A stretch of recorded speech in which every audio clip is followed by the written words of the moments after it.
गुलामगिरी। परिच्छेद 5। नरसिंह, हिरण्यकश्यप, प्रहलाद, विप्र, विरोचन आदि के संबंध में। ढोंडीराव। वराह के मरने के बाद द्विज लोगों का मुखिया कौन हुआ?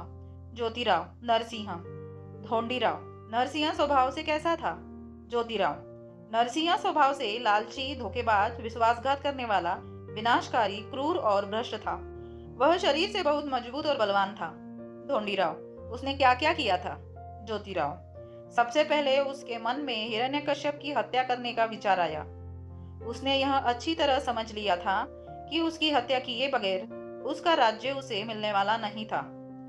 उसका अपना दृष्ट उद्देश्य सफल हो, इसके लिए उसने गुप्त हरकतें करना शुरू कर दिया। उसने अपने एक द्विज शिक्षक के माध्यम से हिरण्यकश्यप के बेटे प्रहलाद के अबोध मन पर अपने धर्म सिद्धांत थोपना प्रारंभ किया। इसकी वजह से प्रहलाद ने अपने हर हर नाम के कुल स्वामी की पूजा करना त्याग दिया। बाद में हिरण्यकश्यप ने प्रहलाद के भ्रष्ट हुए मन को पुनः अपने कुल स्वामी की पूजा करने के लिए अनुकूल करने की दृष्टि से हर तरह की कोशिश की, लेकिन नरसिंह की ओर से प्रहलाद को भीतर से मदद होने के कारण हिरण्यकश्यप के सारे प्रयास बेकार गए। अंत में नरसिंह ने उस अबोध बालक को अपने बहकावे में लाकर उसका मन इस तरह से भ्रष्ट कर दिया कि वह अपने पिता की हत्या कर दे। लेकिन इस तरह का मानवीय कृत्य करने के लिए उस लड़के की हिम्मत नहीं हुई। इसलिए नरसिंह ने मौका देखकर ताजिया से बाघ के बनावटी स्वांग की तरह अपने सारे बदन को रंगवाया, मुंह में बड़े बड़े नकली दांत लगवाए और लंबे लंबे बालों की दाढ़ी मूछें लगवाई, और वह इस तरह से नकली भयंकर सिंह बन गया। यह सारा स्वांग छुपाने के लिए नरसिंह ने जरी से बुनी हुई ऊंचे जिस्म की साड़ी पातल पहन के लिया और सती की तरह अपने मुंह पर लंबा चौड़ा घूंघट डालकर बड़े ही नखरेल ढंग से झूमते लहराते हुए बच्चे की मदद से एक दिन उसके पिता द्वारा बनवाए विशाल मंदिर में, जहाँ खंभों का तांता लगा हुआ था, वहां जाकर छुपके से खड़ा हो गया।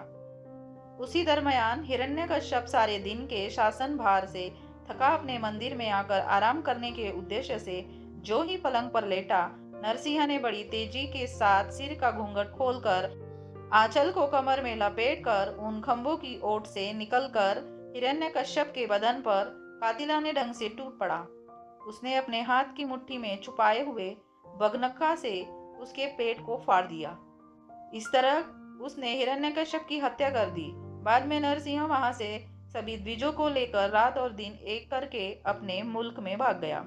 इधर नरसिंह ने प्रहलाद को तो बुलावे में रख दिया था, लेकिन जब क्षत्रियों को यह ध्यान में आया कि नरसिंह ने अमानवीय कर्म किया है, तब उन्होंने आर्य लोगों को द्विज कहना बिल्कुल त्याग दिया और नरसिंह को विप्रिय कहने लगे। इसी विप्रिय शब्द से बाद में उसका नाम विप्र पड़ा होगा।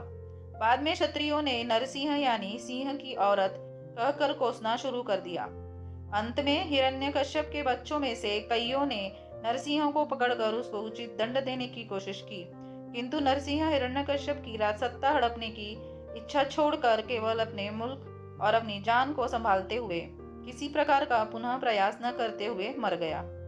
ढोंडीराव। फिर नरसिंह के इस तरह के अमानवीय कृत्य की वजह से उसके नाम को लेकर बाद में कोई उसकी छी थू न करे, इस डर से विप्र इतिहासकारों ने कुछ समय के बाद उचित समय को जानकर नरसिंह के बारे में यह सिद्ध करने की कोशिश की कि वह तो खंबे से पैदा हुआ। इस तरह के उसके नाम के साथ कई झूठ मूठ की कल्पनाएं गढ़कर इतिहास में घुसेड़ दी गई होगी। ज्योतिराव। हाँ, इसमें भी कोई संदेह नहीं, क्योंकि यदि वह खंबे से पैदा हुआ यह कहा जाए, तब उसकी गर्भ की नाल दूसरे किसी व्यक्ति ने काटी होगी और उसके मुंह में दूध का स्तन दिए बगैर यह कैसे जिया होगा। बाद में वह किसी न किसी दाई का या बाहर का दूध पिए बगैर छोटे से बड़ा कैसे हुआ होगा। शायद यह भी हो सकता है यदि यह कहा जाए, लेकिन सृष्टि में इस तरह से कुछ भी घटते हुए नहीं दिखाई देता। यह तो सृष्टि क्रम के विरुद्ध ही है। इन लापरवाह विप्र ग्रंथकारों ने नरसिंह को एकदम लकड़ियों के खंभों से पैदा करवाते ही बगैर किसी की सहायता के अपने आप ही इतना शक्तिशाली दाढ़ी मूछ वाला अकल का दुश्मन बना दिया कि उसने तुरंत ही हिरण्यकश्यप की हत्या कर डाली। हाय, जो पिता अपनी समझ के अनुसार पितृधर्म की भावना को अपने मन में जगाकर केवल शुद्ध ममता से अपने स्वयं के पुत्र का मन सच्चे धर्म में लगाने का प्रयास कर रहा था, उस पिता को आदिनारायण के अवतार द्वारा मार दिया जाना क्या सही में उचित था? इस तरह का अमानवीय कुकर्म अज्ञानी मनुष्य का अवतार भी शायद ही करेगा। आदिनारायण का अवतार होने की वजह से उसे चाहिए था कि वह हिरण्यकश्यप को दर्शन देकर यह विश्वास दिलाता कि वह आदिनारायण का अवतार है और वह पिता पुत्र में सुलह करवाने आया है। लेकिन ऐसा न कर उसने हिरण्यकश्यप को उपदेश देकर उसको समझा नहीं पाया, तो फिर वह उस सबकी बुद्धि का दाता कैसे? इससे यह सिद्ध होता है नरसिंह में किसी सामान्य स्त्री से भी कम अकल थी। फिलहाल हिंदुस्तान में अमेरिकी और यूरोपियन मिशनरियों ने यहाँ की कई युवकों को ख्रिस्ती बना लिया, किंतु उनमें से किसी ने भी किसी ख्रिस्ती युवक के पिता की हत्या नहीं की। यह कितना बड़ा आश्चर्य है। ढूंढीराव नरसिंह की इस तरह दुर्दशा होने पर विप्रो ने प्रहलाद का राज्य लेने के लिए कुछ कोशिश भी की या नहीं?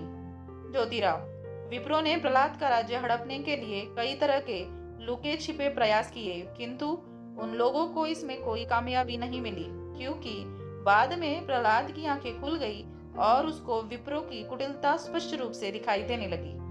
तब से प्रहलाद ने विप्रो पर किसी भी तरह का भरोसा करना छोड़ दिया और सभी लोगों से केवल ऊपरी दिखावे का स्नेह रखकर अपने राज्य की उचित व्यवस्था योग्य प्रतिबंध करके मर गया।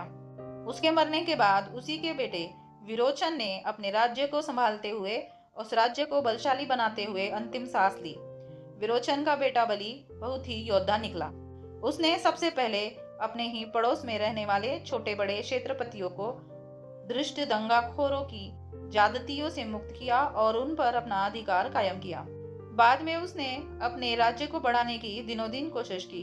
उस समय विप्रो का मुखिया बटु वामन था। उसको यह सब बर्दाश्त नहीं हो रहा था, इसलिए उसने बलि का राज्य लड़ झगड़ कर लेने के उद्देश्य से ही गुप्त रूप से बहुत फौज तैयार की और अचानक बलि के राज्य की सीमा पर आ पहुंचा। वामन बहुत ही लोभी, साहसी और अड़ियल दिमाग वाला था।